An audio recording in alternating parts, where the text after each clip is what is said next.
Navbharat time लिखता है, अग्निपथ योजना का भारी विरोध, तोड़फोड़ और आगजनी के बीच सरकार की सफाई। सरकार ने भी कुछ सफाई दी है, इसमें कहाँ कहाँ हिंसा हुई है उसके बारे में हम लोग थोड़ा जानेंगे। भारतीय सेना के तीनों अंग जल, थल और वायु सेना में भारतीयों के लिए अग्निपथ की घोषणा के बाद से कई तरह के सवाल उठ रहे हैं। तमाम तरह की शंकाओं के कारण देश के विभिन्न राज्यों में युवा सड़कों और रेलवे ट्रैक पर उतर गए हैं। अग्निवीर के रूप में 4 वर्ष तक सैन्य सेवा के बाद भविष्य को लेकर सशंकित युवाओं ने कई जगहों पर योजना का विरोध कर रहे हैं। युवा की भीड़ उग्र हो गई है और जमकर उत्पात मचाया है। बिहार में बीजेपी के 2 विधायक भी आक्रोशित युवाओं के निशाने पर आ गए। वहीं हरियाणा के पलवल में स्थित इतनी भीड़ गई कि वहां इंटरनेट बंद करना पड़ा। वहीं फरीदाबाद में धारा 144 लागू करना पड़ा। इस तरह की रेलवे जिसमें रेलवे की दर्जनों ट्रेनें कैंसिल, संपत्ति को भारी नुकसान हुआ है।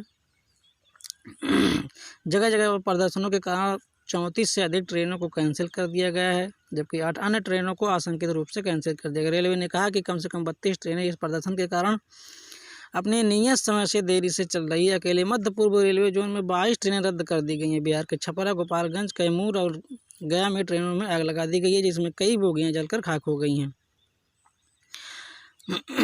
हरियाणा के पलवल में इंटरनेट बंद। फरीदाबाद में धारा 144 लागू कर दिया गया है। बिहार में कई जगह हिंसा, ट्रेनों में आग, विधायक पर हमला। बिहार के कई जिलों में प्रदर्शन हिंसक हो गया। कई प्रदर्शनकारियों ने ट्रेनों में आग लगा दी और पथराव किया। हालात काबू करने के लिए पुलिस ने आंसू गैस से गोले दागे और लाठीचार्ज किया। ये सारी खबरें नवभारत टाइम की हैं दोस्तों। नवादा में बीजेपी विधायक अरोड़ा देवी की गाड़ी पर प्रदर्शनकारियों ने पथराव किया, जिसमें विधायक सहित 5 समेत लोग घायल हुए। प्रदर्शनकारियों ने रेलवे संपत्ति को ज़्यादा नुकसान पहुंचाया। भभुआ और छपरा थाना क्षेत्र पर बोगियों में आग लगा दी गई। कई जगहों पर डिब्बों के शीशे तोड़ दिए गए। आरा में बड़ी संख्या में गुस्साए युवाओं ने जिला मुख्यालय को घेर लिया। वेस्ट यूपी में विरोध, जाम, प्रदर्शन, अग्निपथ योजना से असंतुष्ट युवा गुरुवार को मेरठ, आगरा, अलीगढ़, फिरोजाबाद में सड़कों पर उतरे। जगह जगह पर जाम लगाए, प्रदर्शन किया, टायरों में आग लगा दी। पुलिस से भिड़ंत भी हुई। कई जगह पुलिस ने हल्का बल प्रयोग कर युवाओं को दौड़ाया। मेरठ में छात्रों ने ऐलान किया कि अगर 3 दिन में अग्निपथ योजना वापस नहीं ली गई तो 20 जून को दिल्ली कूच करेंगे। मथुरा में युवाओं ने आगरा दिल्ली हाईवे पर जाम लगा दिया। पुलिस ने किसी तरह समझाकर ट्रैफिक दोबारा शुरू करवाया। आगरा में भी अलग अलग रास्तों को प्रदर्शनकारियों ने बंद किया। अलीगढ़ में प्रदर्शनकारियों ने बसों के शीशे तोड़े और सड़क पर टायरों से आग लगाई। राजस्थान में कई जगहों पर युवाओं की नारेबाजी।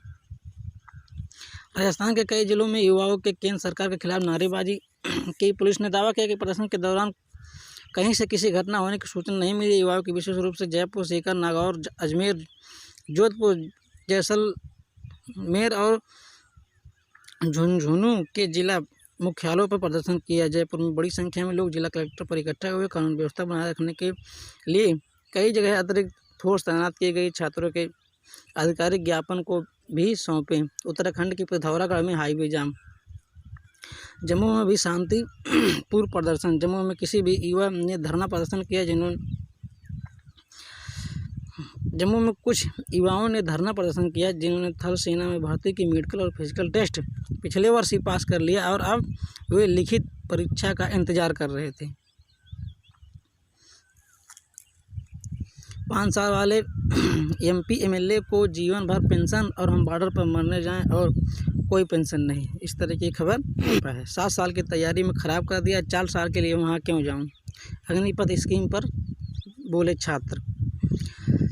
सबसे महत्वपूर्ण लाइन, केंद्र सरकार ने दिए सभी गंभीर सवालों के जवाब। केंद्र सरकार ने अग्निपथ योजना को लेकर उठ रहे सवाल के जवाब दिए। सरकार ने अग्निवीरों की रिटायरमेंट के बाद भविष्य को लेकर जताए जा रहे संदेहों पर भी स्थिति स्पष्ट कर दी। केंद्र सरकार ने यह भी कहा कि अग्निपथ स्कीम से सेना की क्षमता का नकारात्मक असर पड़ने का संदेह निराधार है। उसने कहा कि 2 साल के संपर्क में अभियान के बाद अग्निपथ स्कीम पर प्रस्ताव तैयार किया गया है। जहां तक बात अग्निवीरों के भविष्य की है तो केंद्र एवं राज्य सरकार उन्हें रिटायरमेंट के बाद अपने विभिन्न विभागों की भर्तियों में प्राथमिकता देगी।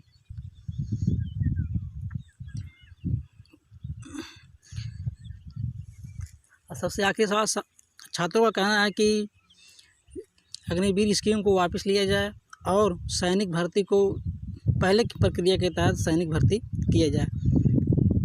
इसमें दोस्तों एक और खबर हम आपको बताना चाहेंगे। खबर लखनऊ की है।